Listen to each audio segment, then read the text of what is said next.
నమస్తే. నేను మీ అశ్విని కుమార్.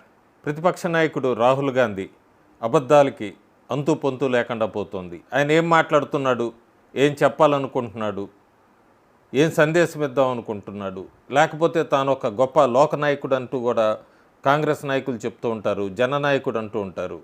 ఎక్కడా కూడా వాటికి ఈ పొంతనికి ఆయన మాట్లాడే మాటలకి సంబంధం ఉండదు. ఎలక్షన్ కమిషన్ మీద ఎప్పుడు కూడా ప్రచారాలు చేస్తూనే వస్తున్నారు. ఫేక్గా ఎలక్షన్ కమిషన్ అంతా కూడా తొత్తుగా వ్యవహరిస్తుందంటూ కూడా చాలాసార్లు క్లెయిమ్స్ ఎలిగేషన్స్ చేశాడు. ఒక్కడు కూడా నిరూపించలేకపోయాడు. కర్ణాటక ఒక ఆటం బాంబు, కర్ణాటకలో ఇదంతా అంటాడు. కానీ కర్ణాటక అసెంబ్లీ ఎన్నికలు అయ్యాక, కర్ణాటకలో లోక్సభ ఎన్నికలు జరిగాక ఒక్క కాంగ్రెస్ నాయకుడి నుంచి కూడా ఎలక్షన్ కమిషన్కి అప్పీల్ రాలేదు. రీఎలక్షన్ పెట్టమని కానీ, ఎక్కడైనా బూత్స్లో ఎక్కడైనా కూడా మ్యానిపులేట్ అయిందని కానీ, రిగ్గింగ్ ఏదైనా జరిగిందని కర్ణాటక కాంగ్రెస్ నాయకుడి నుంచి ఇప్పటి వరకు ఎలక్షన్ కమిషన్కి ఒక్క నోటీస్ కూడా రాలేదు.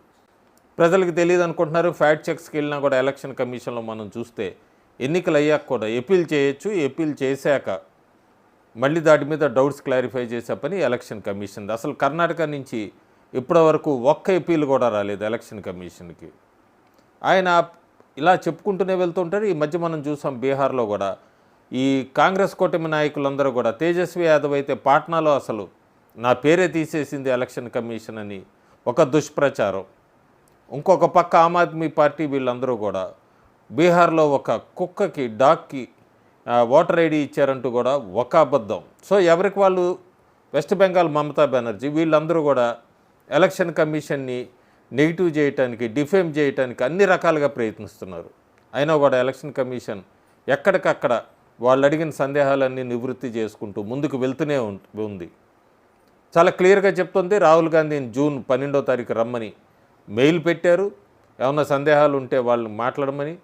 అట్లాగే మళ్ళీ పర్సనల్గా ఫోన్ చేశారు. అయినా కూడా రాహుల్ గాంధీ ఎలక్షన్ కమిషన్ దగ్గర వెళ్ళి ఆయనకున్న అభ్యంతరాలు ఏంటో ఈరోజు వరకు చెప్పలేదు. కానీ మీడియాలో మాత్రం ఎలక్షన్ కమిషన్ని తన్నేస్తాము, లేకపోతే ఎలక్షన్ కమిషన్ ఎక్కడున్నా రిటైర్ అయినా కూడా వాళ్ళని పట్టుకుంటూ ఉంటూ బెదిరింపులకు దిగుతున్నాడంటేనే అర్థమవుతోంది ఆయన సైకాలజీ. ఆయనంత ఫ్రస్ట్రేషన్లో ఉన్నాడు, ఆయనంత ఇరిటేషన్లో ఉన్నాడు. రాబోయే రోజులు కాంగ్రెస్ పార్టీ పరిస్థితి, ఆయన భవితవ్యం ఏంటనేది చాలా క్లియర్గా కనబడుతోంది. ఆయన ఎన్నికల కమిషన్ గురించి మాట్లాడుతున్నాడు. ఆయన మనం 2014 ఎన్నికలప్పుడు చూసుకుంటే ఈసీ అంతా కూడా యూపీఏ గవర్నమెంటే అపాయింట్ చేసింది ఎలక్షన్ కమిషన్ని. చీఫ్ ఎలక్షన్ కమిషనర్ని కూడా యూపీఏ గవర్నమెంటే అపాయింట్ చేసింది. ఈవీఎంస్ అసలు ఈయన చెప్తున్న ఈవీఎంస్ అంతా కూడా యూపీఏ పీరియడ్ టైంలోనే తయారైన ఈవీఎంస్ అంతా కూడా అడ్మినిస్ట్రేషన్ అంతా కూడా యూపీఏ టైంలోనే కంట్రోల్ అయి ఉండేది అడ్మినిస్ట్రేషను. మోడీ వారణాసి క్యాంపెయిన్కి వెళ్ళడానికి కూడా చాలా అడ్డంకులు సృష్టించారు. ఎన్ఫోర్స్మెంట్ డైరెక్టరేట్ ఇప్పుడు రైడ్ అంటున్నారు. 2014 ఎన్నికల సమయం అప్పుడు మోడీకి మద్దతుగా ఉన్న వాళ్ళందరి మీద ఈడీ రైడ్స్ జరిగినాయి. మర్చిపోతారనుకుంటే అట్లా ప్రజలందరూ కూడా. అయినా కూడా 2014లో బీజేపీ 282 స్థానాలు గెలుచుకుంది, ఎన్డీఏ 353 స్థానాలు గెలుచుకుంది. ప్రజలు అనుకుంటే ఏదైనా చేయగలరు, ఓటర్లు. ఇవన్నీ ఫేక్ క్లెయిమ్స్. చాలా చెప్తారు. రాహుల్ గాంధీ అబద్ధాలకు చెప్పాను కదా, అడ్డు కూడా దాటేశాడు ఆయన ఎక్కడో. మోడీ గ్యారంటీలు అంటూ మాట్లాడతాడు. రాహుల్ గాంధీ వాయనాడులో ల్యాండ్ స్లైడ్ జరిగినప్పుడు చాలామంది ప్రాణాలు కోల్పోయినప్పుడు ఈయన హుటీన పరిగెట్టుకుంటూ వెళ్ళి అక్కడికి వెళ్ళి మీకెందుకు 100 ఇళ్ళు కట్టించేస్తాం బాధితులకు అందరికీ, సిద్ధిరామయ్య కర్ణాటక కాంగ్రెస్ ప్రభుత్వం దీనికి అండగా ఉంటుందని సిద్ధిరామయ్యతో కూడా అడ్వర్టైజ్మెంట్లు ఇప్పించిన రాహుల్ గాంధీ ఈ రోజుకి 100 ఇళ్లలో ఒక్క ఇంటికి కూడా ఫౌండేషన్ స్టోన్ వేయలేదంటేనే కాంగ్రెస్వి ఫేక్ ప్రామిసెస్, ఫేక్ గ్యారంటీసు, కటాకట్ స్కీమ్స్ అన్నదానికి ఎక్కడా కూడా అభ్యంతరం లేదు. క్లియర్గా చెప్పచ్చు. చాలా క్లియర్గా ఆయన చెప్తూ ఉంటాడు. ఇండియన్ ఎకానమీ డెడ్ ఎకానమీ అనేది ఇది ఒకటి నేర్చుకున్నాడు. ఏదైనా కూడా భారతదేశం పరువు తీసేయాలి, మోడీ పరువు తీసేయాలి, మోడీ కాకపోయినా ఎవరున్నా అక్కడ భారతదేశం పరువు అయితే ముందు తీసేయాలి ఆనందపడుతూ చెప్తూ ఉంటాడు. జీడిపి గ్రోత్ 2025లో చాలా క్లియర్గా భారతదేశం 6.2% ఉంది.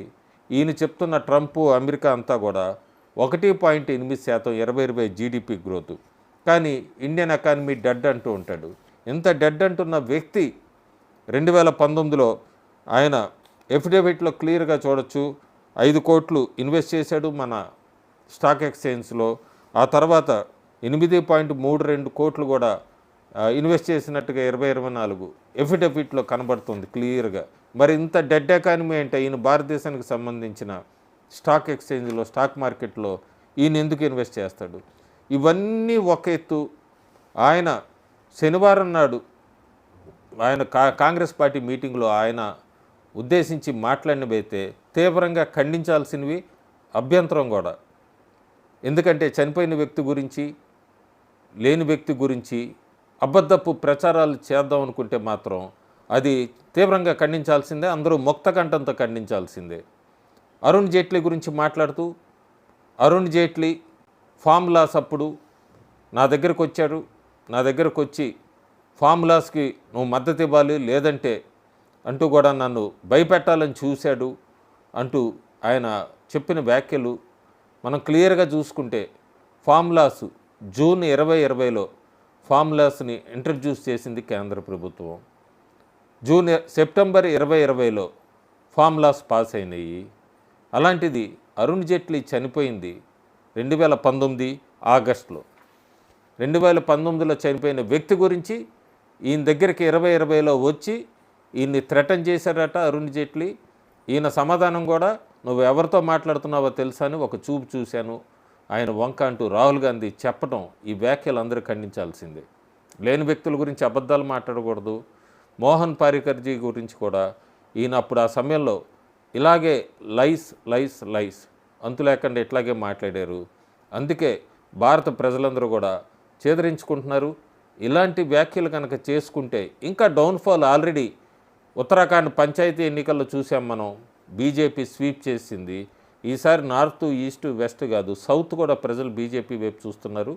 కాంగ్రెస్ని ముక్త్ భారత్, కాంగ్రెస్ కర్స్ భారత్ అనేది ఖచ్చితంగా నిజమవుతుంది. Thank you.